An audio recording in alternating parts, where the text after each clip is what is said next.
पर 100 करोड़ कमाने की एक अपॉर्चुनिटी आपके पास भगवान भेजेगा। उस अपॉर्चुनिटी पर काम आपको ही करना पड़ेगा। हम ईश्वर के संतान है, ईश्वर हमारी ना सुने ऐसा हो नहीं सकता। ईश्वर हमारे को वो अपॉर्चुनिटी देता है और वो अपॉर्चुनिटी हमें इस आरसीएम के रूप में दी है कि हम अपने जिंदगी के सारे सपनों को पूरा कर सके। अब उस अपॉर्चुनिटी पर काम तो हमें ही करना पड़ेगा। हमारी काबिलियत से ही हम उस पर आगे बढ़ पाएंगे। तो अब ये सारा विज्ञान मैं आज आप लोगों को समझाने वाला हूं। और देखो कैसे ब्रह्मांड आपके लिए काम करता है। आप इच्छा करो, आप बस इच्छा करो, फिर ब्रह्मांड की ताकत को आप परख लो, ब्रह्मांड कैसे काम करता है। क्योंकि मैंने मन बनाया, जब इस अभियान में मैंने शुरुआत की, मन का डायमंड, नीचे कुछ चाहिए ही नहीं, स्टार डायमंड जाना है। वो कहता है ना, एक छोटा बच्चा जैसे जिद पे अड़ता है कि यही वाला खिलौना चाहिए, वैसे एक बात समझ में आएगी, यही वाली पिन चाहिए और कुछ चाहिए ही नहीं, बस स्टार डायमंड। अब चाहत मेरी बहुत प्रबल थी और मुझे लगता है कि यार जैसे पूरा ब्रह्मांड ही मेरे को स्टार डायमंड बनाने के लिए काम करने लग गया, पूरा ब्रह्मांड।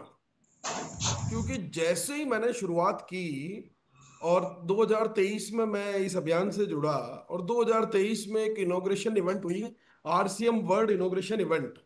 और लगभग हर भारत ने, भारत के हर राज्य से लोगों ने वहां अपनी उपस्थिति दर्ज कराई।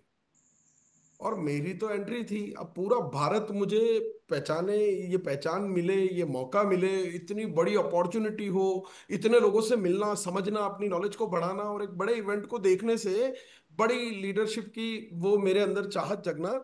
और वहां से देखो ब्रह्मांड ने मेरे लिए वो एक रचना रची। और केवल एक रचना नहीं रची, उसी साल ब्रह्मांड ने मेरे लिए एक योजना यूएस के दिमाग में बीज डाला कि भैया यूथ के लिए भी एक एम्पावरमेंट इवेंट होना चाहिए, सेकंड जनरेशन के लिए एक इवेंट होना चाहिए। और वहां पर वो यूएस ने वो प्रोग्राम डिजाइन किया।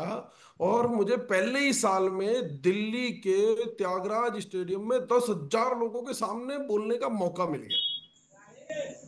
अब भगवान तो अपॉर्चुनिटी दे रहा है, हम उस पर कितना काम कर रहे हैं समझना महत्वपूर्ण यहां पर है।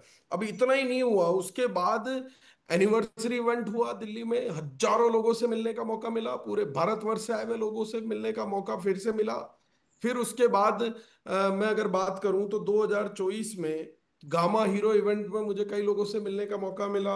और उसके अलावा मैं कहूँ 15 अगस्त को जो बहनें पूरे भारत से इकट्ठा हुई थी, अपराजिता बहनें, तो वो मतलब आरसीएम वर्ल्ड का नजारा देखने लायक था कि आरसीएम वर्ल्ड में 3,000 महिलाएं थी। और 15 अगस्त का वो आजादी महोत्सव जो उन महिलाओं ने मनाया, वो सेलिब्रेशन में जो भी आया होगा वो आज तक उसकी ऊर्जा को महसूस कर पा रहा होगा। वैसा इवेंट मुझे देखने को मिला। फिर न्यूट्री चार्ज, मतलब तीन एनिवर्सरी भी 3 दिन तक चली उस साल।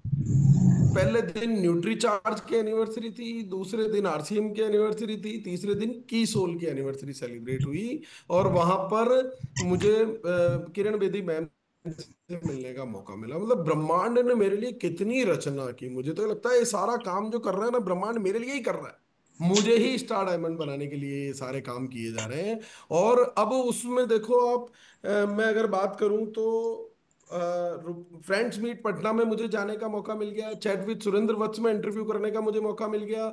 और मुझे मौका मिला, मैं अगर बात करूं तो अब ये शानदार अपॉर्चुनिटी भगवान ने आगे मेरे लिए डिजाइन कर रखी। मैं कह रहा हूं ना, अच्छा समय तो चल ही रहा है और यूं लग रहा है कि और अच्छा समय आ रहा है। और मुझे लगता है कि ईश्वर ने मेरे को ही स्टार डायमंड बनाने के लिए ये जो हम कहें रूपांतरण यात्रा, इसको डिजाइन किया है, और ग्रोथ माइलस्टोन इवेंट को डिजाइन किया है। ये सब कुछ मेरे लिए हो रहा है। मैं ऐसा मान करके चलता हूं कि पूरा ब्रह्मांड मुझे स्टार डायमंड बनाने के लिए काम कर रहा है। वो ईश्वर मुझे आगे से